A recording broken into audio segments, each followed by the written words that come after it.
So we're just gonna press on it and it's gonna turn on. So once you turn on your Mac for the very first time, you should see something like this. Again, all you have to do is press the button. From there, it's gonna tell you to turn on anything, such as your trackpad, your keyboard, everything, which we already showed you. So just make sure those are turned on. And if they are, at this point in time, just go ahead and scroll or touch anything on your keyboard to get started, so it knows that you're doing that. Now on my trackpad, I'm just moving it around to get started. I'm gonna go here where you guys are gonna see this. So just click right there. And at this point, just choose your language. So go ahead and scroll through. You can choose any language that you would like. As you guys can see, there's a lot of them. And you can select any of them. And once you select it, go right here on this arrow on the right-hand side. In this case, we're going to choose the first one. It says English. Then we're just going to click right here on this arrow. And we're going to keep going with the whole setup. Now remember that this setup is for brand new users. So if you want to transfer your information over from one Mac to another, I do have a separate video for that. But this video is for complete beginners. So we're going to keep going. And in this part, you just have to choose right here, whichever country or region that you're at. I'm just going to continue. Next up, accessibility. Just go into not now unless you need to set up any of these. But for us, it's just not now. Far right hand side on the bottom. Then choose your Wi-Fi network. Now, if you don't see your Wi-Fi network here, there is that option on the far left-hand side. On the bottom, there is other network options. For now, what we're going to do is just set up right here, tech and design, which is our network. Put in your password. Once you put in your password, click on continue on. And you do need Wi-Fi for this. Some people do this throughout a hotspot. You can do that because that's Wi-Fi after all. And the reason you need Wi-Fi is because updates, it's going to do a lot throughout using your internet. All right, under privacy, again, just going to next. Then from here, if you had a Mac from before, this would be the part where I would tell you, hey, just choose Time Machine, and I already showed you how to do that. If you guys are from PC, if you're coming from that, you want to transfer anything over, you could choose that option. If you're coming from PC, I don't suggest using any of these options, just because all you have to do is just copy and paste your files into your Mac, and that's it.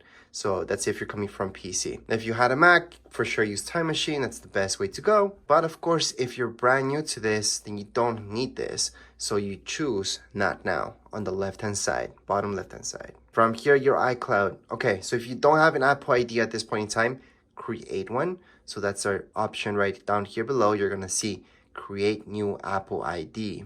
However, if you don't want to import anything into your Mac, you don't want an Apple ID tied to it, you could set that up later. However, again, if you're brand new to this, I highly suggest creating Apple ID. It is free, and that way you guys keep everything on your Apple ID, including your passwords and all that stuff. You could, if you want to, keep it as a backup in your Apple ID. Now, if you're just setting this up for somebody else and you want them to deal with this later, you can always choose on setup later, and that way you're not importing anything personal into it as well. So I'm gonna show you both options at this point in time. So if we click on create new Apple ID, it's gonna take us here. So you just have to choose your new Apple ID. So at this point, just your birthday. So whatever your birthday is, just go ahead and choose it. And from here, scroll down just a little bit for me. Then I'm gonna go into continue on, putting your first name, last name, your email address. That means whatever email you guys have, Gmail, Hotmail, anything like that. Password, create a password. All right, so this will be your new password for your Apple ID. I highly suggest not using the same password that you use for your email. Just create a new one. And by the way, whatever email that you put up here, you're gonna use, that's gonna be your Apple ID. Then down here below, you're gonna see announcements. You can do a check mark there and then just go into next, but you don't have to. So that would be how you guys would create an Apple ID if you wanted to. However, let's say you don't wanna deal with that just yet. You can always go into setup later. So you would click there, you would use skip, and then you would keep going. Again, you do need an Apple ID to download anything onto your Mac. So if you guys want to download any apps from the App Store, you will need that Apple ID. So I highly suggest not doing this unless you're doing that. Anyways, whether you skipped or you created an Apple ID, you would see this screen next. Just click on agree, next up, then create your account. So you can actually put anything for your account. I can put tech and design, YouTube channel, for example, or I can put my real name if I wanted to. I can put my account name, which can be the same thing as my full name or a different name. So I can put tech design as my account name. It's much shorter. I can create a password. So create a password that makes sense to you. And before we could skip this, however, now we do need to create a password. So I'm just gonna create something really, really easy. And you can always do a hint. So you can always give a hint for your password, or you can just skip that part.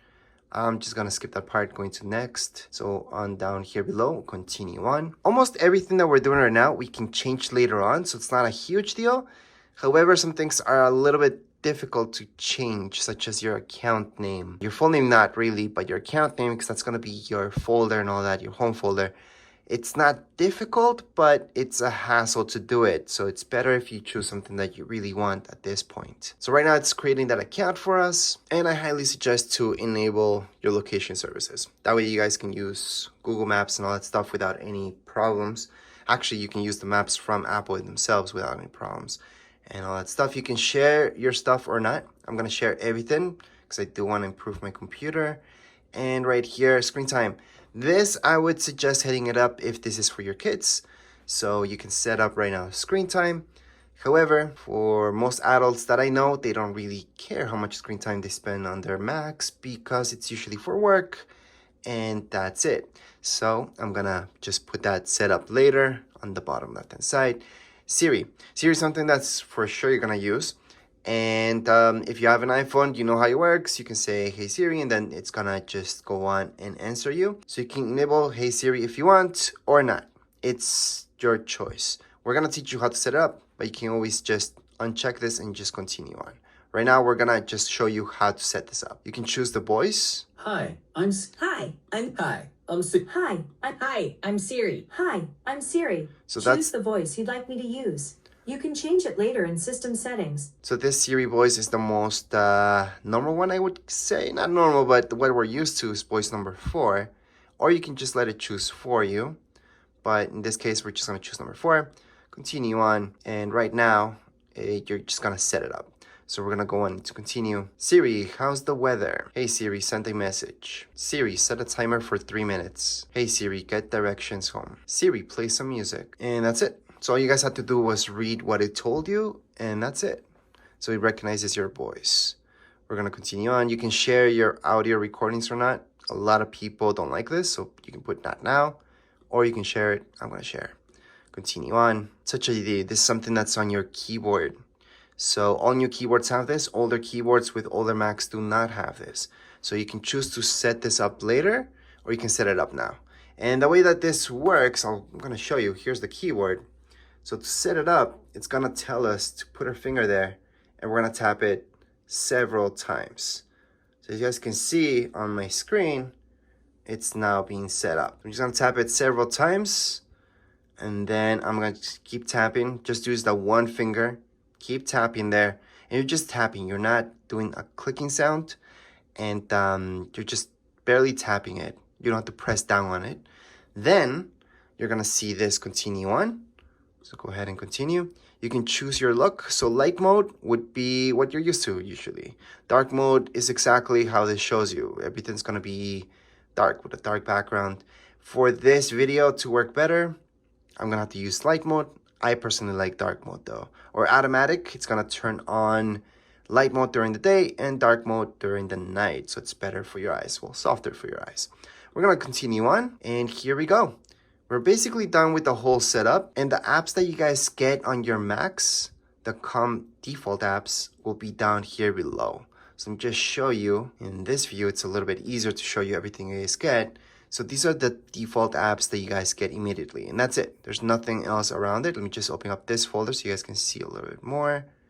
These are another few apps that you guys get, and that's it. So you don't get Microsoft Word, for example. A lot of people ask me if you get Final Cut Pro with it. No. But you do get iMovie, which is identical to Final Cut Pro. They're almost the same thing. And if you look at GarageBand, you get GarageBand, Apple TV. Well, that's just an app. It's a hub. And then you guys get all this other stuff as well. You do get Pages, which would be like Microsoft Word. You get Numbers, which would be like Excel. And you also get somewhere in here, there's Keynote, which is over here on the far right-hand side. that would be like PowerPoint. So those are the main things that you should know. Now let me just get out of this. And to go in there, for example, all I had to do was go into Launchpad, and it's going to show me all my apps. So all the apps that I have there are those. And then we have Safari, we got messages, your email, you guys can go there. Obviously for your email, you can go into Safari, you can download Google Chrome if that's what you like. I know a lot of people are used to that. And the very first thing that you should do on your Mac is actually update it. Go into System Preferences, and then from System Settings, all you have to do is type up here in the search, Update, Software Update, and you're gonna check out the latest update. Click on Update Now, and that's it. Right now, you guys can get started using your Mac. And that would be it for this setup video. If you guys would like a full manual, I do have a manual for your new Macs. And I do have several reviews about other Macs as well. As far as this video goes, we are all done. If you guys have any comments, questions, you guys can write them down here in the comments area. And don't forget to subscribe and like. Thank you.